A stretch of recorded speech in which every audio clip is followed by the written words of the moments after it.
جہاں پر بھی اسلام نے یا قرآن کو ہم دیکھتے ہیں، حدیث کو دیکھتے ہیں، جہاں پر بھی علم کی فضیلت بیان کی گئی ہے، کیا اس سے مراد صرف ریلیجس سائنسز ہیں، اسلامک سائنسز ہے، اسلامی علوم ہیں، یا اس سے مراد سبھی باقی سائنسز بھی ہیں، چاہے میتھس ہو، سائنس ہو، فزکس ہو، اس میں سبھی شامل ہیں؟ آپ کے خیال میں اس سے کیا مراد ہے؟ This is the great question, عظیم کوشچن ایک ہے. اکثر لوگوں کے دماغ میں یہ آ رہا ہے کہ یا یہ ہوتا ہے کہ جہاں پہ بھی علم کا ذکر قرآن میں ہے یا جو فضائل قرآن میں بیان کیے گئے ہیں علم کے بارے میں، کیا وہ صرف اسلام؟ ہم اگر اس پہ غور کریں، پہلی وہی کچھ بھی ہو سکتی تھی. نماز قائم کرے، صرف اللہ کی عبادت کرے، شرک نہ کرے.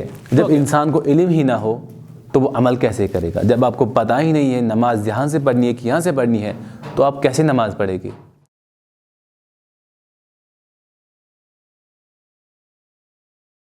Assalamu alaikum wa rahmatullahi wa barakatuh. Dear listeners, today is the first episode of our podcast series. الحمدللہ ثم الحمدللہ.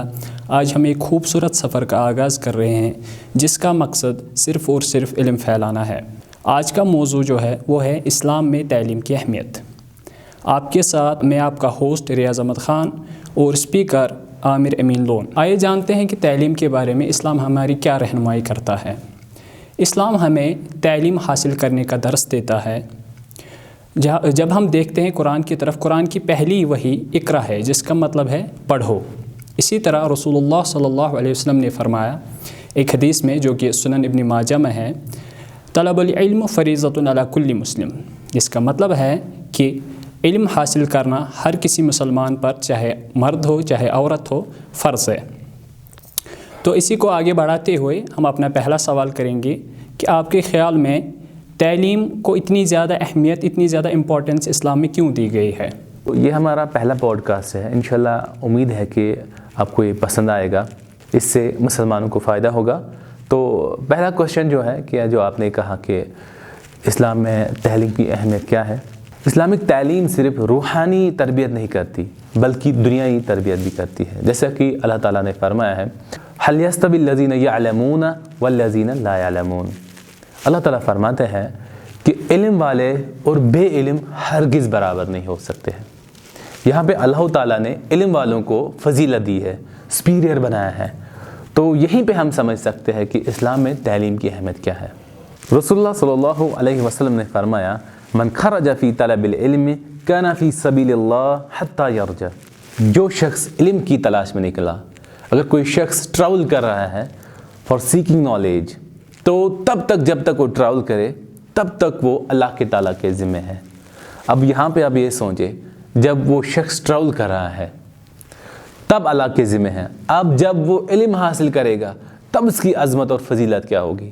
تو یہاں سے آپ کو پتہ چلتا ہے کہ اسلام میں علم کی فضیلت کیا ہے. اور دوسری جگہ پہ بھی فرمایا گیا ہے، طلب العلم فریضۃ علی کل مسلم. علم حاصل کرنا تمام مسلمانوں پہ فرض کیا گیا ہے. بالکل صحیح کہا آپ نے، بالکل درست فرمایا.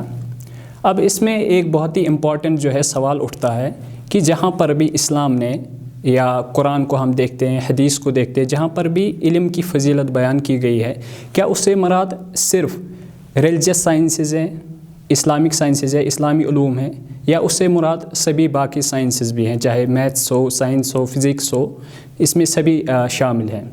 آپ کے خیال میں اس سے کیا مراد ہے؟ This is the great question, عظیم کوشچن ایک ہے. اکثر لوگوں کے دماغ میں یہ آ رہا ہے کہ یا یہ ہوتا ہے کہ جہاں پہ بھی علم کا ذکر قرآن میں ہے یا جو فضائل قرآن میں بیان کیے گئے ہیں علم کے بارے میں، کیا وہ صرف اسلامک اسٹڈیز کے لیے ہیں، علوم شرعی کے لیے ہیں، یا اس میں باقی دیگر ہمارے جو علوم ہیں، سائنس، انگلش وغیرہ، وہ بھی شامل ہیں. اس کے بارے میں ہم جانتے ہیں. اسلام میں جہاں بھی علم کا نام لیا گیا ہے اس میں ہر وہ نفع بخش علم آئے گا جو بھی مسلمان کے لیے فائدہ مند ہے. اور سب سے پہلے اس میں آئے گا اسلامک اسٹڈیز کا علم، اور اس کے ساتھ ہی دوسرے وہ علوم جو بھی مسلمانوں کو ضرورت ہے. فار ایگزامپل سائنس ہے، طب ہے، وغیرہ وغیرہ. جیسا کہ ہمارے بھائی نے پہلے بھی کہا ہے کہ پہلی وحی اقرا سے ہی نازل ہوئی. ہم اگر اس پہ غور کریں، پہلی وحی کچھ بھی ہو سکتی تھی. نماز قائم کرے، صرف اللہ کی عبادت کرے، شرک نہ کرے، وغیرہ وغیرہ. مگر یہ علم ہی سے کیوں سٹارٹ ہوئی؟ ہم سب کو پتہ ہونا چاہیے علم اتنا امپورٹنٹ ہے. جیسے کہ کہا گیا ہے العلم قبل العمل، ہمیشہ عمل کرنے سے بھی پہلے علم ضروری ہے. جب انسان کو علم ہی نہ ہو تو وہ عمل کیسے کرے گا؟ جب آپ کو پتہ ہی نہیں ہے نماز یہاں سے پڑھنی ہے کہ یہاں سے پڑھنی ہے تو آپ کیسے نماز پڑھے گی؟ جب وضو کا طریقہ ہی نہ پتہ ہو تو نماز کیسے آئے گی؟ تو دیٹ از وائی علم از مور امپورٹنٹ. جیسے کہ ہماری تاریخ سے بھی ہمیں پتہ چلتا ہے کہ ہمارے جو اسلاف تھے انہوں نے سائنس میں، انجینئرنگ میں بہت ہی زیادہ رول ادا کیا ہے، جس کی بنیاد سے آج کل جو سائنٹسٹ وغیرہ آگے کام کر رہے ہیں. انشاءاللہ کبھی اس پہ ہم ایک اچھی طرح سے ویڈیو بنائیں گے. آپ بالکل درست فرما رہے ہیں. جب ہم اسلامی تاریخ کی طرف دیکھتے ہیں، اسلامک ہسٹری کی طرف دیکھتے ہیں، ہمیں بہت سارے ایسے مسلم سائنسداں، مسلم سائنٹسٹس ہمیں ملتے ہیں، جیسے کہ فارابی ہو، ابن خلدون ہو، ابن سینا ہو یا جابر ابن حیان ہو، جنہوں نے علم کے ذریعے دنیا میں انقلاب لایا. تو اس چیز کے بارے میں آپ کا کیا خیال ہے؟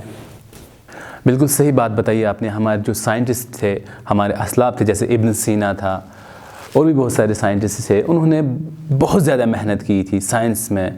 جیسے کہ ایک کتاب ہے القانون فی الطب، وہ 100 سال تک امریکہ میں پڑھائی جاتی تھی.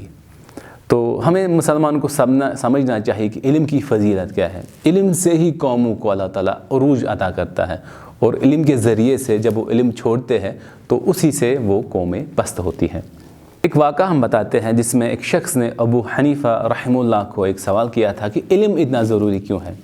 تو ابو حنیفہ رحمہ اللہ نے جواب دیا تھا کہ علم ایک روشنی ہے جو ہمیں سیدھا راستہ دکھاتی ہے.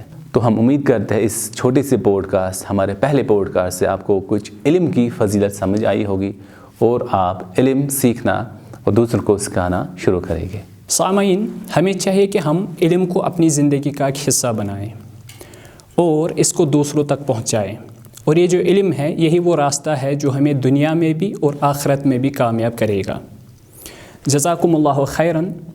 ہمیں امید ہے کہ آپ کو ہماری یہ پہلی پوڈ کاسٹ پسند آئی ہوگی، اور ہم امید رکھتے ہیں کہ آپ اس کو دوسروں کے ساتھ بھی شیئر کریں گے تاکہ وہ بھی اس سے فائدہ اٹھا سکیں. رب زدنی علما، رب زدنی علما، رب زدنی علما. السلام علیکم ورحمۃ اللہ وبرکاتہ.